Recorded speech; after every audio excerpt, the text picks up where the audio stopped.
Itt épp egy malacka tévedt a disznőlésre. Henry, help her!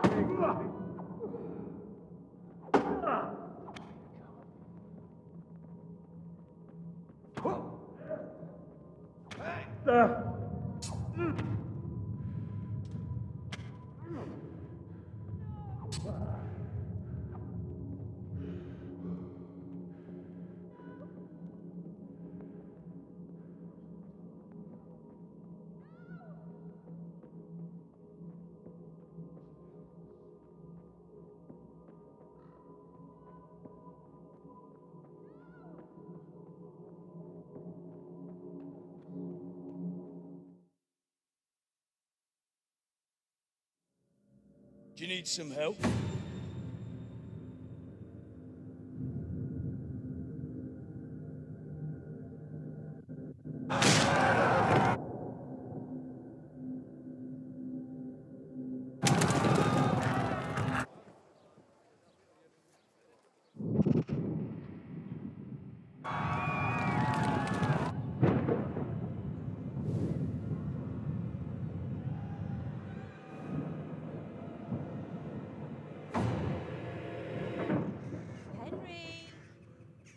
There's work to be done.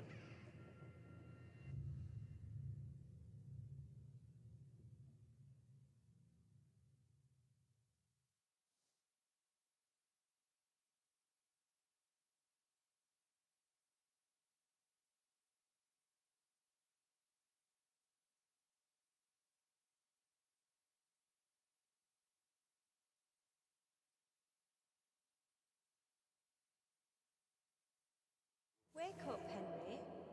It's past sunrise. Henry, can you hear me? Get up, Henry. Wake up. It's a new day. Henry, can you hear me? Hallelujah. I thought you'd never wake. Were you having a nightmare? Teresa? You still have a fever. Uncle won't be pleased, but you'll have to stay in bed. Where am I? In Skalitz? We're at my uncle's mill in Rattay. I didn't know where else to go. What happened? You don't remember anything? I suppose that's not surprising. I found you in Skalitz after those bandits attacked you. I thought they'd done for you, but you were still breathing. Why in heaven's name did you go back there? It was madness. They slaughtered everyone who didn't run. My parents, I wanted to bury them. I had to... Don't worry. I took care of it. Thank you. Any good Christian would have done the same. Now sleep. You need your strength back.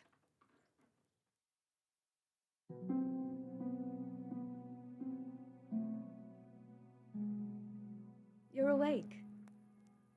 Good morning. It's near midnight. You've slept all day. Oh. Oh, I feel like a horse fell on me. The beating you took was worse. But at least the fever's broken. How did you manage to save me? You were lucky. I was in Skalitz and I saw Zbyszek and his thugs. I tried to distract them, but it would have been no use if those soldiers from Tamburg hadn't arrived. They were searching for you and scattered the bandits.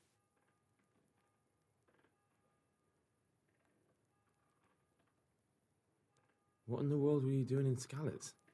Waiting to die. What?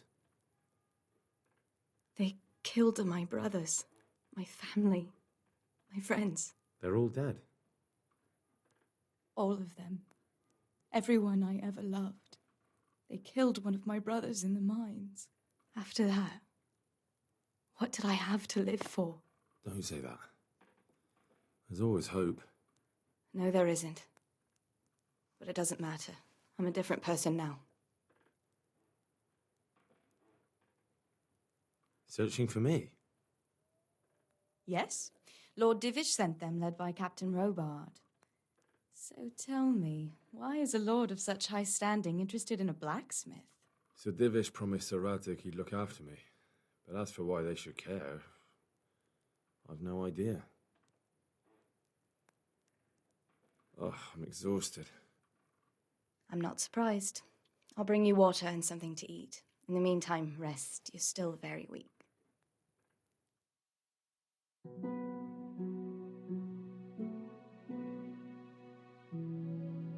Good morning to you. How's the invalid today? Ugh, haven't felt as good as this since they lashed me to the wheel and quartered me on the town square. Got your sense of humor back. You must be better. My uncle will be glad to hear it. I had a job persuading him to let me bring you here. If you'd lain around much longer, he really would have dumped you on the town square. You can stay until you find somewhere else to live, but my uncle will want payment for taking you in and caring for you. And this is your uncle's house? We're in Rattay Mill, my uncle's mill at Peshek. He took me in, and I talked him into taking care of you too. I've been lying here long enough.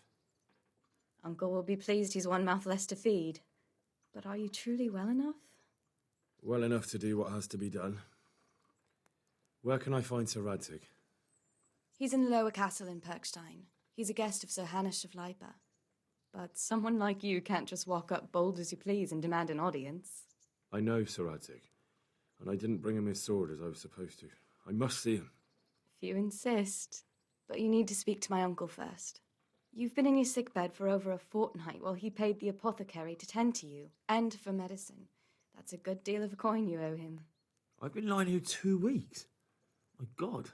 Better a fortnight in bed than an eternity in the grave. If it weren't for my uncle, you wouldn't be here at all. I owe you both my life, and I'll repay my debt. You have my word. All right. But before you go to town, you should eat something. You're still weak. There's food on the table for you.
My name's Henry. Thank you for taking care of me here. My name's Peshek, and I'm the miller here. You've already met my niece, Teresa. She took care of you for 2 whole weeks while you were in limbo. And talking of you being at death's door, while you were lying here, you worked up quite a bill with the bloodletter, who came now and again to keep you alive with his potions. That quack doesn't come cheap. I paid him what I could, but I still, that is, you still owe him. I see. Well, it's better to be in debt than to lie dead in a ditch. What do I owe? I'm not afraid of hard work. You won't pay for that shoveling manure. I might have a better job for you. And it's not something any fool can do. If you prove to me you're a clever lad, I might trust you with something you could really make money from. What do you say?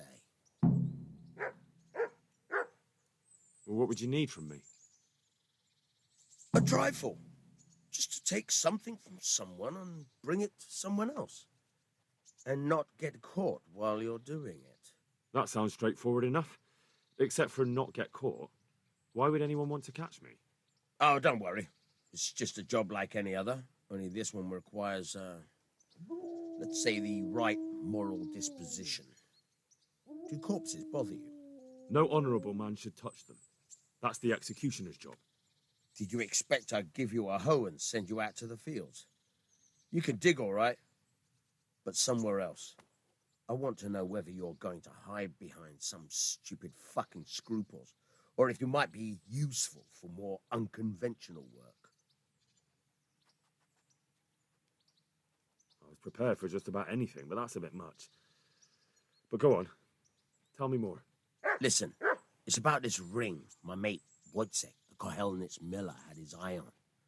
Trouble is, they buried the ring by the gibbet along with the villain they hung while he was wearing it. Jesus Christ. You want me to dig up a corpse, take a ring from it, and give it to your friend in Kohelnitz? Is nothing sacred to you? Money first, morals later. That fellow is dead. He won't miss it. Whatever bleeding heart came up with the idea that it's disrespectful to disturb a corpse never read the Bible. It's still a human body, only it's missing a soul. Why be disgusted by something created by God? I think I've already heard more than I need to know.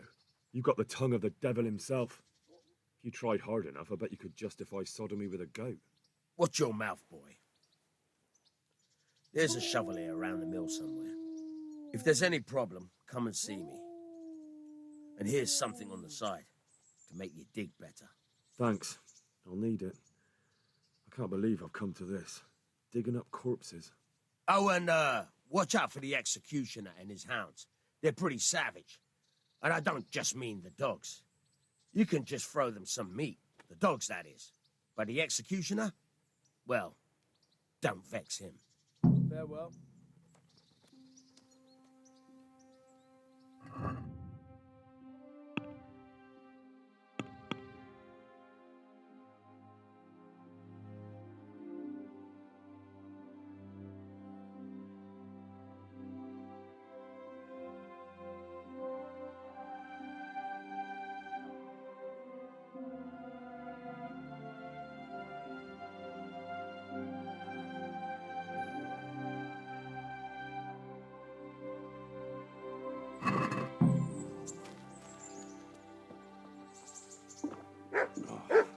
Damn it, I'm hungry.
Halt! Who are you, and where are you going? I'm Henry, son of the Skalitz blacksmith. I'm going to see my liege, Sir Radzig Kabiller of Dvoyets. Of course you are, lad, and I'm the Pope. What do you want from his lordship? What makes you think he'll see you?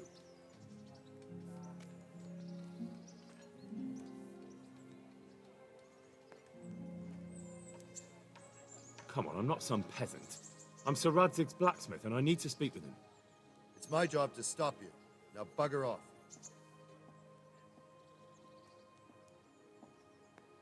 I may not look the part, but I know about honor and duty. And mine is to tell Sir Radzig what happened to the sword he commissioned. All right, then. Go ahead. It'll be your skin if Sir Radzig isn't pleased.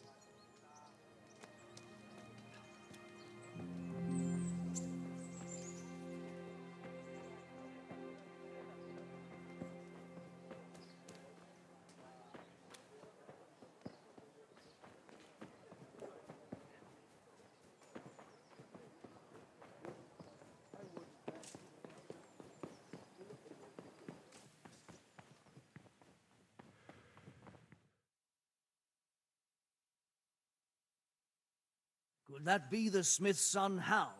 On my soul. It is him. What are you doing here, lad? We thought you were done for. I must speak with Sir Radzig. Is he here? He's in the palace with Sir Hanush of Ratai. They're feasting in the Knight's Hall. What do you want with him?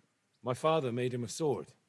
He asked me to deliver it to Sir Radzig. I don't see any sword. No. Bandits attacked me and stole it. I need to tell his lordship what happened. And then I'm going to find the sword. Of course you are, Hal. Good luck. Thanks.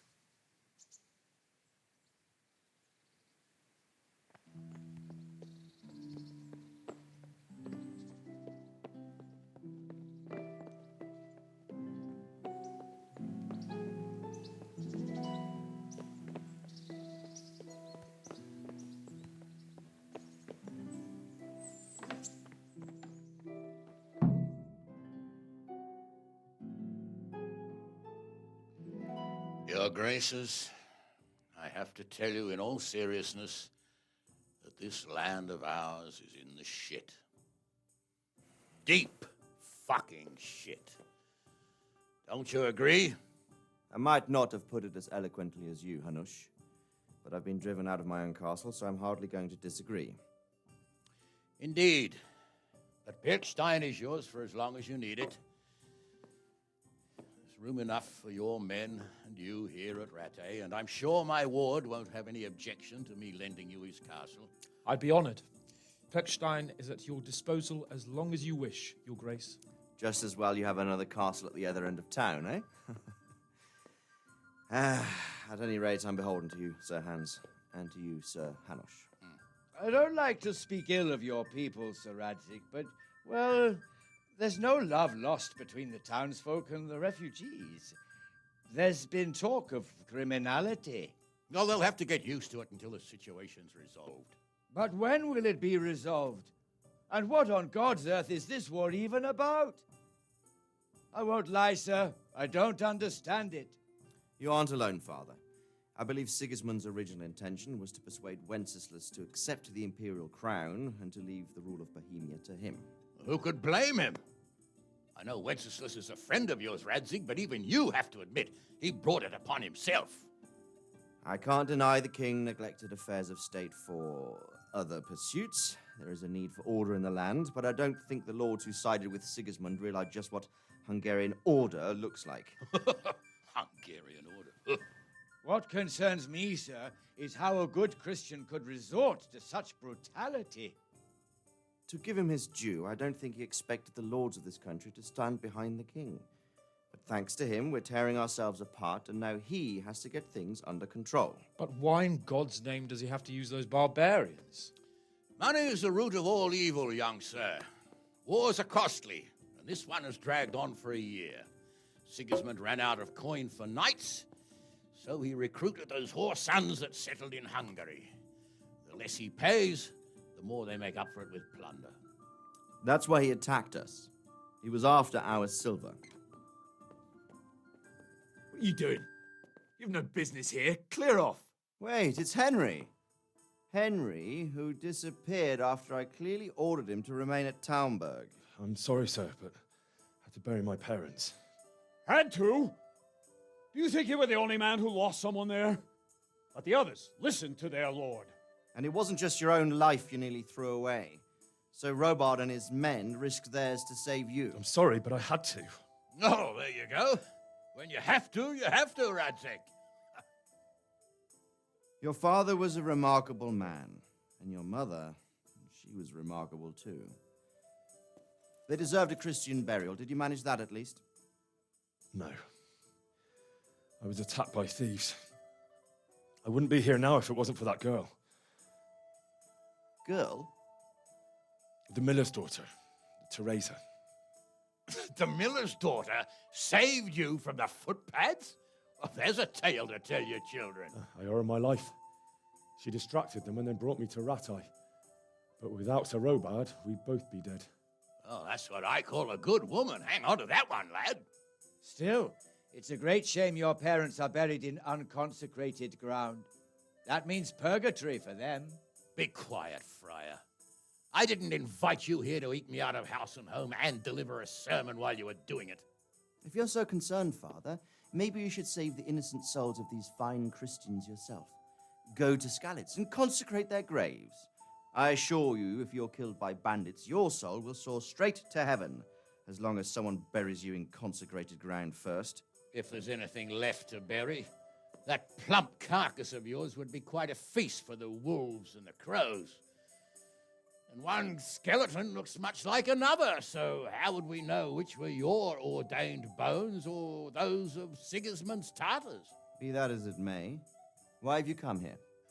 I must get your sword back. Sword? My sword hangs here at my side. No, the sword my father forged for you. One of those thieves stole it from me. They almost killed him and he already wants to go back. Takes after his father, I suppose. Lad, I've lost a castle, a village, silver mines, and a good half of my subjects. Why would I miss one sword? Because it's the last one my father forged, and I promised him I'd deliver it to you. I understand. I'd feel the same way. But prudence is the better part of valor, and a dead man keeps no promises. Aye. The woman had to save his fat from the fire, and now he wants revenge. What kind of fool are you, boy? He's no fool. Henry, you have courage, but you need training, arms, a horse. Or do you mean to beat this thief at dice? No, sir. Please, take me into your service and give me the chance to learn these things. The gall of him.